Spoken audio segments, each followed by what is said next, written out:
La Bible dit au jour du bonheur, au jour du malheur, réfléchis, car Dieu a fait l'un comme l'autre. Alors je dis, Seigneur, je suis personnel, je vais apprendre à réfléchir quand tout va bien voir Dieu, quand tout va mal, parce que je sais, Seigneur, que le meilleur est devant moi et que j'ai l'avenir extraordinaire dans la gloire. Alors, personnellement, je termine l'année avec vous. Et je remercie Dieu pour tous ceux qui sont là, de tout ce qui est venu, parce que on termine l'année avec lui. Et si Dieu permet, le 1er janvier, on commencera une année nouvelle avec lui. C'est encore une année de grâce que c'est terminé. Je vous ai dit déjà au départ, remercier Dieu parce que vous êtes là. On ne sait pas le remercier. Même le païen, comme le chrétien, on peut remercier Dieu d'être là. Parce que Dieu tient le ciel de chaque vie dans sa main et qu'il fait ce qu'il veut. Alors je dis Seigneur, merci. Et ce que nous pourrions juste rappeler vite fait. L'année qui a passé nous a permis des joies. L'année qui a passé nous a permis, nous a donné aussi des tristesses. Mais on termine cette année quand même avec une joie extraordinaire dans le cœur et de dire merci Seigneur parce que tu as encore ajouté à l'Église quelques-uns. Ici, on compte ici Jésus en passant par les eaux du baptême. Et nous espérons un peu, et je voudrais que ce soit comme une prophétie ça, cette année 2016, si Dieu nous permet de la vivre, beaucoup se convertissent et beaucoup soient sauvés. C'est le but, c'est pourquoi on vit et c'est pourquoi on fait des réunions. Alors on n'est pas là, je ne suis pas là pour meubler une réunion. Pour dire il faut faire comme ceci, il faut faire comme cela. Non, on ne meuble pas. S'il faut terminer la réunion plus tôt, on la terminera plus tôt. Et que tout se passe dans la mesure de l'esprit. Pour que dans tous les domaines, le Seigneur se sente honoré. C'est finalement lui qui doit être honoré. Des fois on se force à chanter et à faire quelque chose. Je dirais non, faisons avec le cœur. À mesure que l'esprit nous permettra, il nous le verra. Et que tout ce que vous allez faire et que nous allons tous faire, nous allons le faire pour lui. Amen. Le frère disait dans sa prière, on fait comme un bilan. C'est vrai, on fait un bilan de l'année passée. On a fait des fautes, et qui n'en fait pas. Et c'est vrai qu'on peut les recommencer. Il faut une défaite pour avoir une victoire. Il faut une base pour trouver un chemin.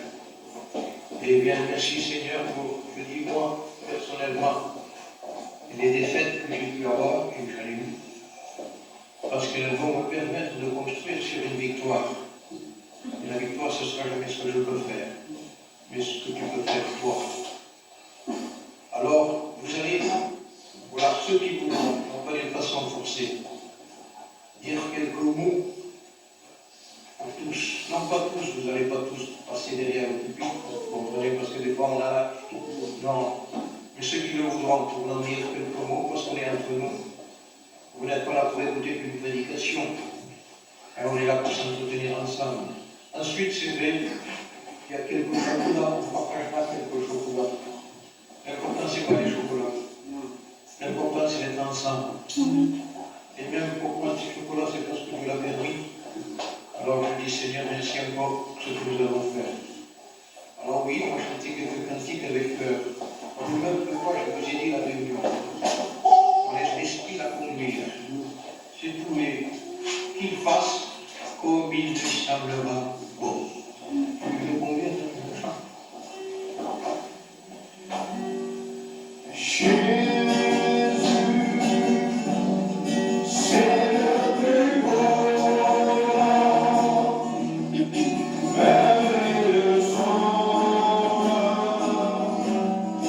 Yeah.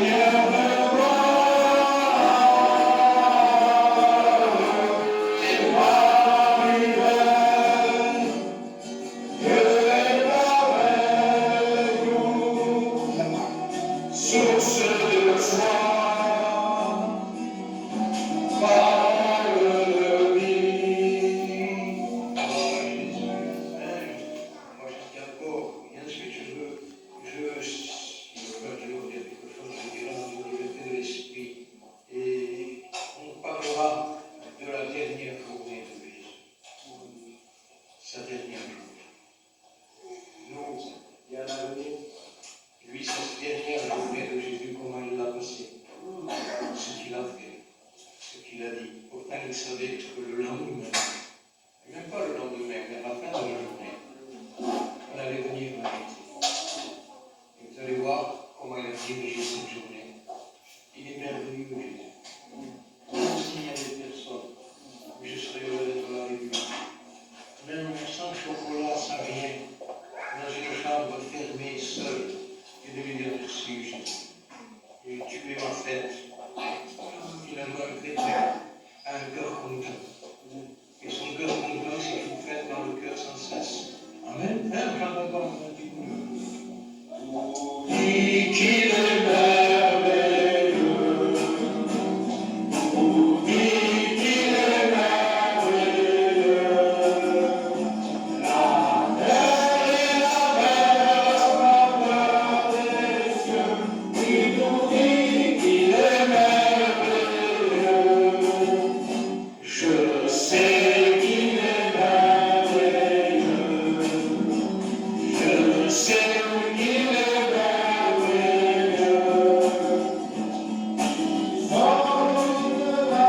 Il me rend heureux. Il sait qu'il est merveilleux. C'est beau de le savoir, qu'il est merveilleux, c'est merveilleux Jésus. C'est vrai. Et on a parlé et heureux que la réintérêt des plans d'évangélisation soit sur la croix. Et que cette année nouvelle commence sur la croix. Parce que la croix, c'est le commencement et c'est la fin. La croix, c'est la foi, le rigueur. La croix, c'est le début de la vie chrétienne. Et une vie chrétienne doit se terminer avec la croix. Je sais que mon Rédempteur est vivant. Et je le remercie pour les souffrances. Nous avons besoin de repasser.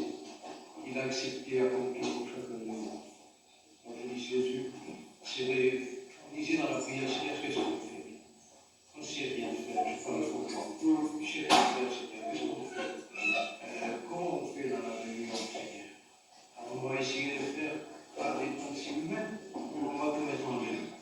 Alors Seigneur, comment faire? Je remercie Dieu parce que vous êtes là, je remercie aussi que tu sois là aussi, je te donne toi pour la toucher. Mais que c'est bien d'être dans la puissance de Dieu. La puissance. Amen. On va voir ce que dire, que juste un peu la place Gino. Parce que hier, si on a pris toute la place, il faut me dire qu'on a pris toute la place hier, on n'ose plus aujourd'hui. Je vous ai beaucoup. Qui chante le monde? Tout mon salut, c'est Jésus. Tout mon bonheur, c'est Jésus. Il vivifie mon âme à la chaleur de sa flamme. Il s'est guéri et béni, toujours debout me tenir. C'est lui qui prend mes peines, seul Jésus nous aime. Vous savez, on a été sauvés par Jésus, certains ont été guéris par Jésus. Dans l'auditoire, il y en a qui ont été guéris par Jésus d'une maladie, ou quelque chose. Parce que Jésus guérit aussi. Vous savez, on a vu les guérisons. Il y a eu aussi certains qui étaient possédés par des choses mauvaises, je n'ose même pas dire le mot, ont été délivrés par Jésus, des puissances de Dieu. Et Jésus les a délivrés. Des hommes tourmentés, et bien, ont été délivrés et ont reçu la paix de Jésus. Alors, bien sûr que Jésus peut tout faire. Et si une parole de sa part, je dirais, la maladie fuit, les démons tremblent. Ils vont le calmer.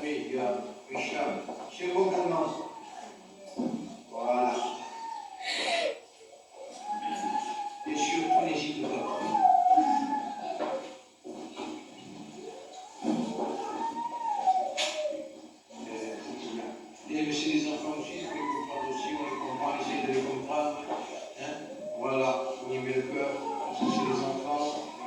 C'est pour ça que on ne va pas trop s'attarder longtemps. Il faut faire attention quand on touche l'extincteur là. L'extincteur va se déclencher. Oui, c'est encore un autre contrôle. On le connaît celui-là.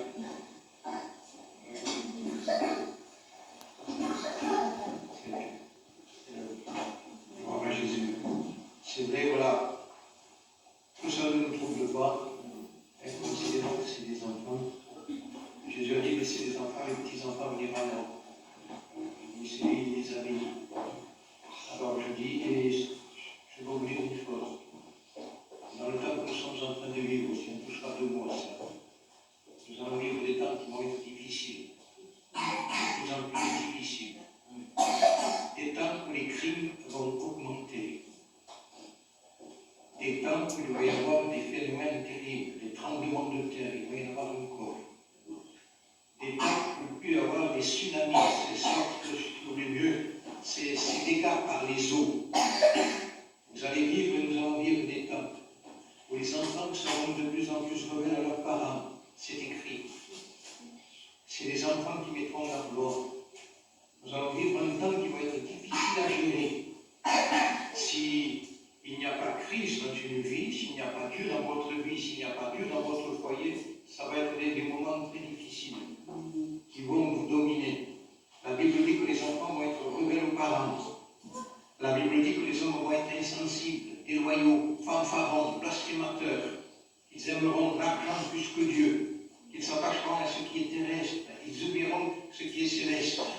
La Bible dit qu'ils auront l'apparence de la piété. Ça veut dire qu'ils se diront chrétiens, mais ils vivront comme les païens. Ce temps est là, on va le vivre. Ça a été annoncé par la parole de Dieu. Jésus le Maître même en a parlé. Et ça aussi, il faut se le repasser à la fin de l'année. À la fin de l'année, le dire 2016 ne va pas être une bonne année. C'est une bonne année quand on a la paix de Dieu. Mais le monde va à la dérive. Le monde va vers le jugement. Il va y avoir des phénomènes que je ne peux pas dire, qu'on ne peut pas décrire. Il va y avoir des famines, parce que c'est écrit aussi. Et nous voyons déjà quelque chose qui se passe dans le monde, que le monde craint, qu'il y a un réchauffement même climatique. Il y a un réchauffement tellement climatique que le bloc de glace au pôle Nord, les icebergs, ça s'appelle, se détachent et flottent un peu dans la mer. Qu'est-ce que ça va faire tout ça? Quand tout ça va fondre, ça va produire un raz-de-marée. Et ce raz-de-marée, c'est un peu un tsunami. Et nous allons le vivre, ça, c'est écrit.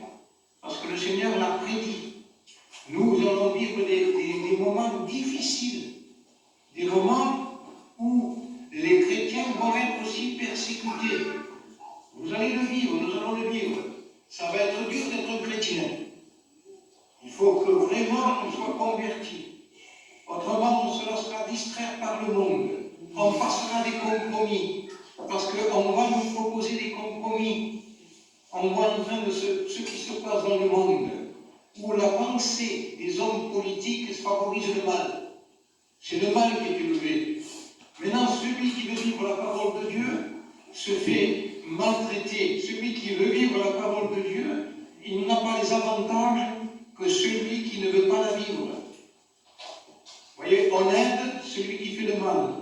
On n'aide pas celui qui fait le bien. On empêche les gens de se convertir. Ça aussi, je l'ai entendu de quelqu'un.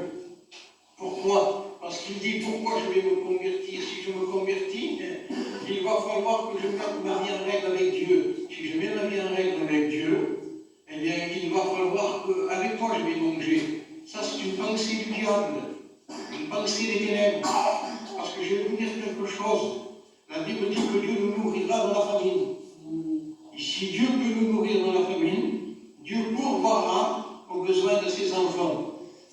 Vous voyez, alors n'écoutons pas toutes ces pensées. Il va venir un temps où c'est vrai, il va falloir qu'on fasse des alliances. Il va falloir que la parole de Dieu pèse dans notre vie. Il va falloir qu'on s'adapte avec le monde. Je vous donne un conseil que je vous donne. Ne vous adaptez pas avec le monde. Parce que la Bible dit la figure de ce monde passe. Et Jésus a dit celui qui persévérera jusqu'à la fin sera sauvé. allons vers le salut.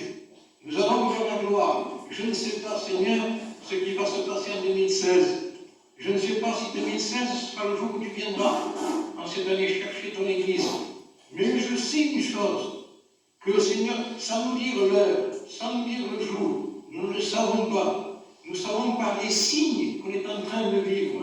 Ces signes-là nous annoncent que quelque chose va se faire.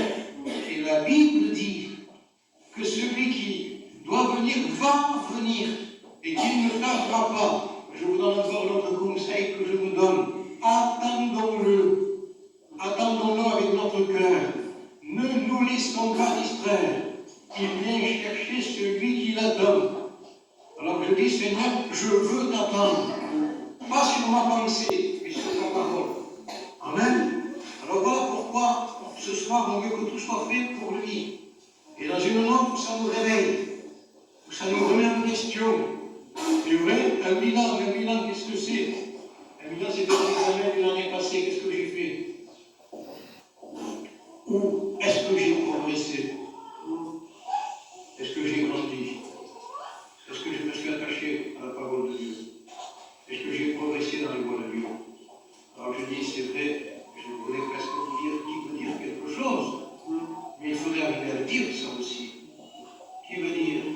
Je ne sais pas, je ne voudrais même pas vous nommer. Et puisque vous êtes devant le Seigneur et que vous prenez vos cœurs, vous mettez la honte de côté, on a mis de côté, mais entre nous, on est avec lui. Alors de dire, moi j'ai quelque chose à dire cette année. Que ce soit une défaite, dites-le. Que ce soit une victoire, dites-le aussi. Pourquoi? Parce que le tout, qu'on doit contribuer à la gloire de Dieu, même dans les défaites, on peut dire. Alors lequel veut dire quelque chose là? Qui c'est qui voudrait dire quelque chose là de cette année qui est passée? De dire, voilà, il m'est arrivé ça cette année qui est passée. Il faut que je vous nomme. C'est triste, je ne vous nommerai pas. Pas du tout. Si vous voulez rester sur la chaise, resterez sur la chaise. Parce que pourquoi? Vous aurez une certaine âge de Jésus. Il faut pas avoir l'âge, je dis non, cette année, j'ai fait ça. Cette année, il y a eu ça. Alors je vous nomme pas. Si personne ne se lève, si personne ne veut, personne ne montera sur l'estrade. Pourquoi? Parce qu'on ne force personne à monter. On monte avec le cœur. On veut terminer une année dure. Je veux terminer une année dure. Je veux terminer une année froide. Voilà. Je veux vous dire que si Dieu permet l'année nouvelle, ça va être encore plus froid. Ça va être encore plus difficile. Il faudra vivre comme des chrétiens, comme des chrétiennes. Il ne faudra pas se permettre des petites entraves de faire ce que je veux. Non, on fera, vous et moi, ce que Dieu veut. Si vous ne me voyez pas vivre comme un chrétien, dites-moi-le. Tu ne vis pas comme un chrétien. Si vous ne me voyez pas vivre ce que je prêche, arrêtez-moi et dites-moi, tu ne peux pas prêcher, tu ne dis pas ce que tu prêches. Pourquoi? Parce qu'il faut se le dire ouvertement. Il faut enlever tous les masques, enlever, je dirais, toutes les hypocrisies, mais être vrai. Il faut, Dieu veut chercher, bien chercher le maître. Une église qui l'attend, une église qui est ferme, une église qui est résolue. Amen. C'est pour ça que, voilà, vous voulez témoigner, vous témoignez, vous ne voulez pas témoigner, vous ne témoignez pas. Mais, je dis, le maître sait, le maître voit, dans quel état d'esprit je suis en train de le faire. C'est tout. Le maître sait et le maître voit, ça me suffit. Dans quel état d'esprit je le fais. Je veux que vous le fassiez spontanément. Quand une femme a été guérie, Jésus a dit, quelle est celle qui m'a touché? Quelle est celle qui m'a touché? Vous ne pensez pas que Jésus savait aussi? Et elle m'a dit, elle s'est révélée. Alors, elle se révélant, elle risquait. Parce qu'elle a fait quelque chose qui était contraire à la loi. Alors, comme elle avait été bénie, elle a dit, moi, j'ai fait ça. Ça veut presque dire ça. Et Jésus a continué à la bénir encore. Quelle importance de se lever pour lui. Quelle importance de se dire, Seigneur, moi, tu m'as béni cette année. Qui c'est qui veut venir dire quelques mots et que je vous tende encore la main? Que je ne veux rien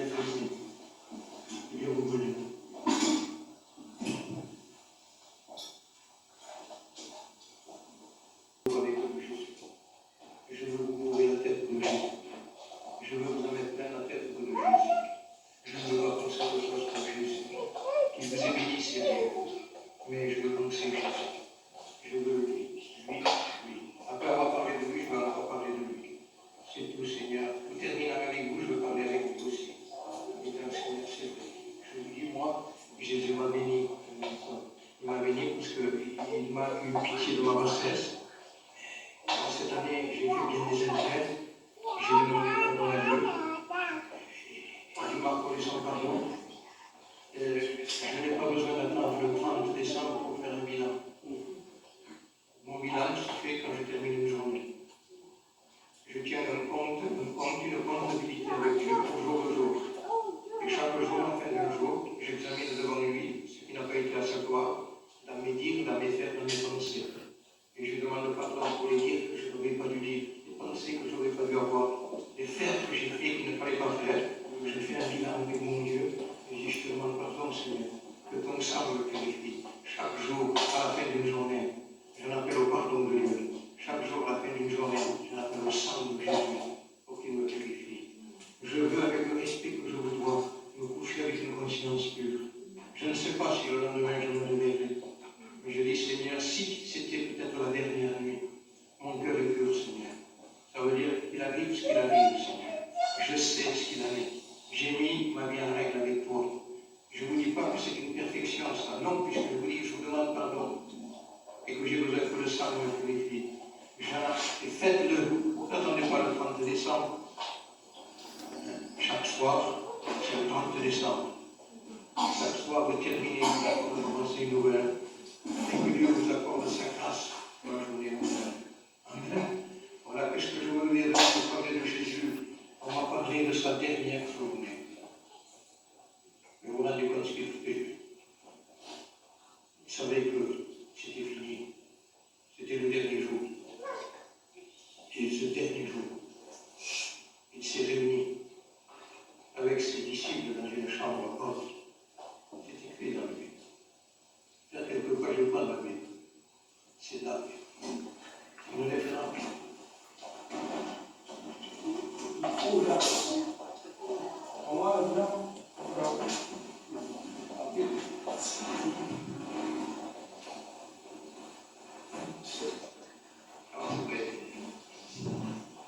Je me fais bien.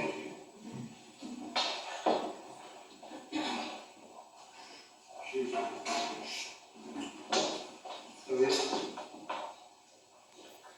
je me suis mis des petits trucs comme ça.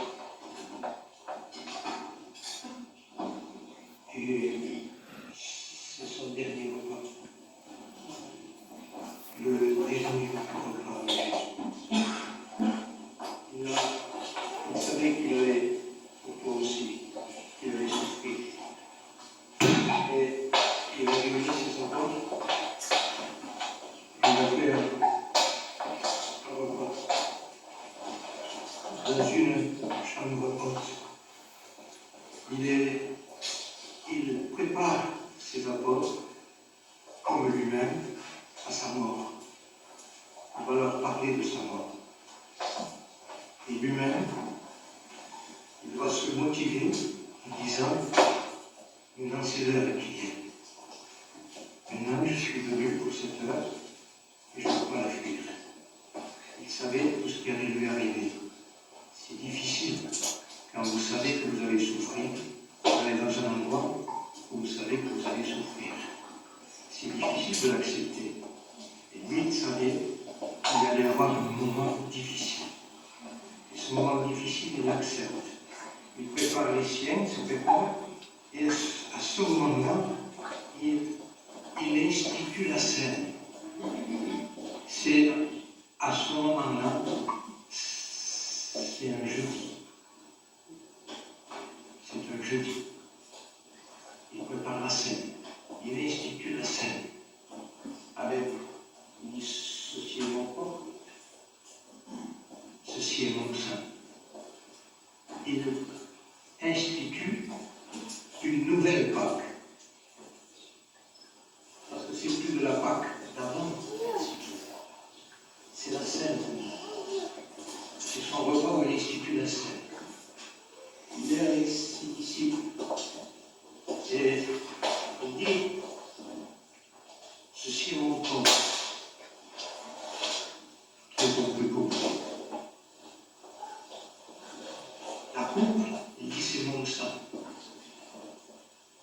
doit être versé pour vous. Il parle de sa mort en mesurant la portée de sa mort, en disant, je vais mourir, je vais souffrir. Et on lui a fait du mal. Vous et moi, quand je pense à lui, ça me fait quelque chose en cœur. Moi, je suis béni, on est béni, nous. On pense à demain, on pense à nos familles, peut-être au repas pour certains qui feront ensemble. On pense qu'il y a quelque chose de joie devant nous. Et pour lui, son dernier repas, c'est que la mort va venir. Ils vont venir le prendre. Il le sait, ça, Jésus. Il sait tout. Et c'est ça qui encore le pousse à venir. Il sait qu'on va venir le chercher.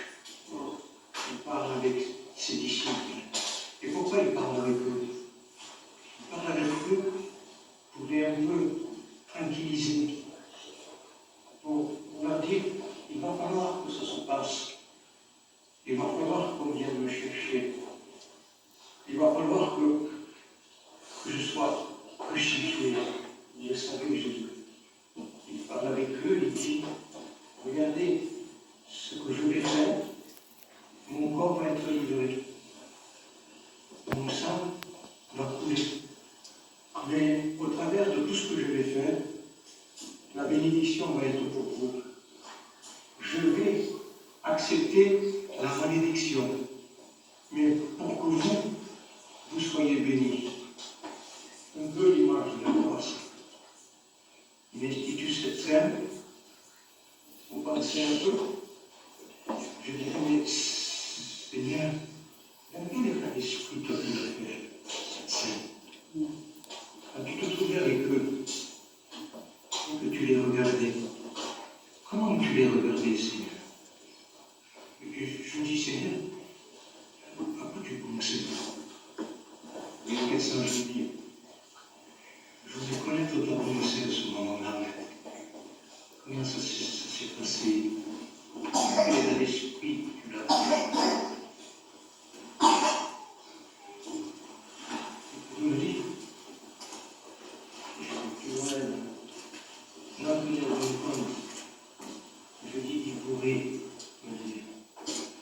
Vous me dire, il y a une note de tristesse. Il y a une note de joie. Vous me dire, dans mon cœur, il y a un combat, mais pas un combat. Une note de tristesse, parce que je sais tout ce que ça va me coûter.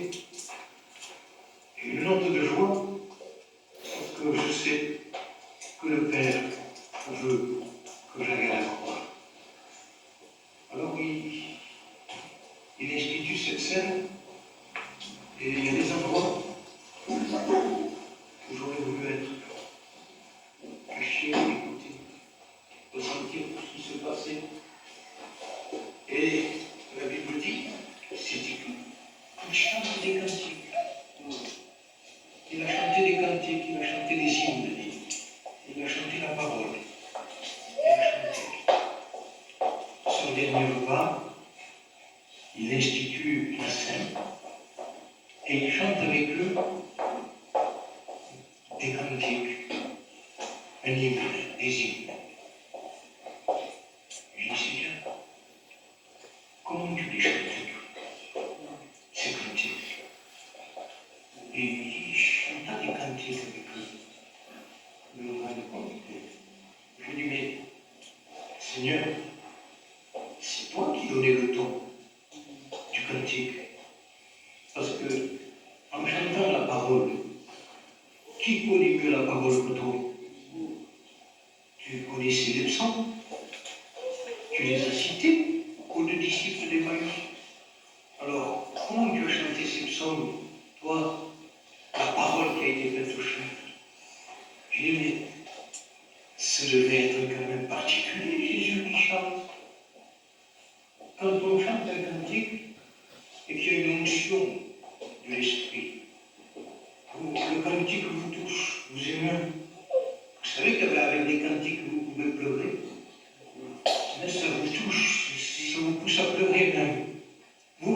pas pleurer. Mais le cantique est tellement spirituel, et surtout quand c'est un cantique qui nous parle de Jésus, que ça vous touche à un point où vous ne pouvez plus retenir les larmes. J'ai vu, moi, dans des réunions, certaines sœurs pleurer d'une façon sur une onction dans une réunion, ou si vous aviez vu comment elles sortaient le sopalin, si vous aviez vu ce qui se passait dans certains même qui n'étaient pas tout à fait convertis, comment elles s'essuyaient le grimel qui coulait, comment elles s'essuyaient leur visage. Alors, dans leur visage se venaient les larmes, avec le grimel, avec ce qu'elles mettaient sur les joues. Et elles ne pouvaient plus le contenir. Pourquoi ça? Parce que c'était cette onction, cette parole, qui travaillait tellement les cœurs qu'elles ne pouvaient pas retenir leurs yeux de verser des larmes, parce que les sentiments étaient touchés. Alors, vous imaginez que Jésus chantant des cantiques, que Jésus chantant les psaumes, comment ça devait se passer? J'ai dit, comment est-ce que nous aurions pu, est-ce que vous auriez pu, ou j'aurais pu y tenir? Je crois que je serais tombé à genoux. Je crois que j'aurais mis ma face contre terre et que j'aurais éclaté en sanglots. Il chantait la parole. Il chante la parole et il sait que quelques moments plus tard, il va falloir qu'il quitte cette chambre. Il va falloir qu'il aille à un autre endroit. Alors, il chante des hymnes et à la fin d'avoir chanté, la Bible dit qu'il se dirigea vers Gethsémane. Il laisse la chambre et il s'en va vers Gethsémane. Gethsémane, il avait un rendez-vous là. À Gethsémane, Jésus savait que Judas, celui qui le livrait, savait qu'il allait là. Alors, je vais là-bas. Judas sait que je vais là-bas. Mais je vais là-bas parce que j'accomplis la volonté de Dieu. Il faut qu'on vienne m'arrêter. Et si dans ce jardin de Gethsémane, c'est toujours jeudi. C'est toujours jeudi. Vous voyez que quand même, sa journée, Jésus l'a très bien, je dirais, employé. La scène, le cantique, et accepter, je dirais, l'accomplissement de la parole. Vous allez comprendre quelque chose là-dessus. Je veux que vous le compreniez, parce que ça vient, et on le dit. C'est un peu ce qui peut se passer pour un chrétien. Après avoir pris un saint, qui est le témoignage de son œuvre, il doit y avoir dans le chrétien un chant de réjouissance, chanter ses cantiques avec cœur. Et ensuite, pour le chrétien, de dire, j'accepte que ta parole s'accomplisse dans ma vie. L'acceptation. Jésus va dans ce jardin, et là, il va commencer à prier, et vous le savez. Il va dire, mon Père, si tu pouvais éloigner cette coupe. Et je vous ai dit, dans son cœur, il y avait une note de tristesse. Si tu pouvais éloigner cette coupe. Pourquoi cette note de tristesse? Parce qu'il savait que cette coupe allait faire que s'il l'accepte, Dieu lui tourne le dos. Il ne soit plus sur le regard de Dieu. Il, à l'avance, il craignait d'arriver à dire, mon Dieu, pourquoi m'as-tu abandonné? Et il avait une joie, je vous l'ai dit. Quelle joie de dire, eh bien, qu'importe moi, pourvu que ta volonté soit faite. Alors, bien sûr, nous savons pour vous passer court ce qui s'est passé. Sa journée allait se terminer. Et là, dans ce jardin, il accepte que la parole de Dieu s'accomplisse. Vous voyez, ça a été une journée vite fait, mais elle a été tellement, il ne s'est pas regardé. Il nous voyait, quoi que vous faites, où que vous alliez, quel repas que vous faites avec votre famille, n'oubliez pas Jésus. Ne vous laissez pas prendre par la l'atmosphère d'une famille, par le train-train d'une maison. Et on se laisse prendre. On est quitte à oublier Jésus finalement. Non, non, faites-le à vous-même et que l'Esprit vous conduise dans ce que vous ferez. Faites-le avec votre esprit en communion avec Jésus. Et si même il faut que j'honore ma famille, d'abord je t'honore à toi. Mon cœur est avec toi. Et s'il y a certaines déviations qui peuvent se faire, je ne les accepte pas. Pourquoi? Parce que toi, Seigneur, tu as supporté, tu as accepté de prendre sur toi l'iniquité de nous tous, de boire la coupe amère. Et toi, Seigneur, tu ne t'es pas révolté, tu l'as accepté. Les frères et les sœurs, 2015 peut-être a été pour vous une année où vous avez passé des compromis. Compromis avec qui que ce soit. 2016 ne sera pas pour vous une année où vous continuerez à passer des compromis. C'est d'abord Jésus. C'est en premier Jésus. C'est d'abord Jésus. C'est après c'est Jésus. Après c'est Jésus. Après c'est Jésus. Hors de Jésus, il n'y a rien. C'est d'abord Jésus. Je ne vous dis pas de sous-estimer le reste.